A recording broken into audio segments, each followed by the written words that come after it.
Mon approche artistique est de m'adosser à la puissance du végétal pour développer de la puissance d'agir.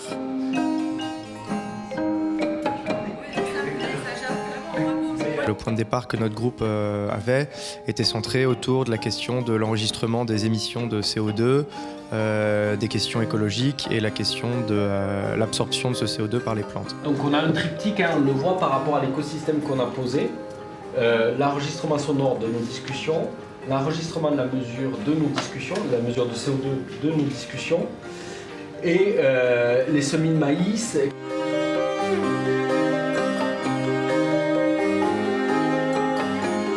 Ils sont attirés par la lumière, et ils poussent, donc il y a ce qu'il faut. Nos discussions génèrent du CO2 et le maïs Courir sans être en profite. par la Donc à pollution. savoir, est-ce qu'on va contrebalancer avec le maïs nos discussions? On va un peu voir comment ça évolue et pour l'instant ça a l'air de bien se profiler. Ne pas voir d'horizon, ne pas voir où l'on va, c'est exactement la situation dans laquelle nous sommes, un peu à tâtonner à l'aveugle. À l'heure actuelle, c'est vrai que c'est vraiment ça l'essence de ce qu'on a fait depuis le début.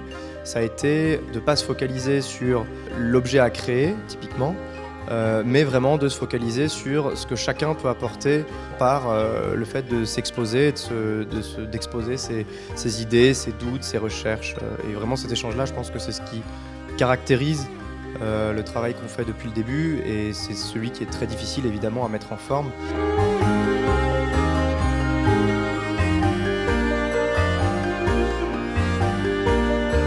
Je pense au fil du déroulement de ce projet que la science peut être aussi considérée comme un art, mais un art différent.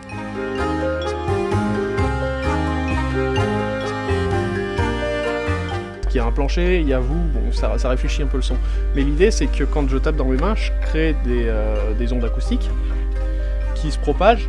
Et c'est aussi ça la conclusion en fait de ce projet pour moi, c'est que il est dommage de cliver les disciplines et qu'il n'y ait pas plus de communication entre elles, parce qu'elles ont à s'apporter l'une à l'autre.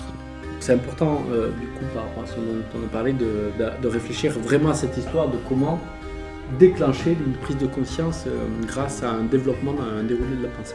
Face à un monde délirant qui n'est pas reproductible et partageable d'un point de vue écologique et démocratique, comment les arts et les sciences s'associent pour rêver. J'aime ces temps un peu suspendus.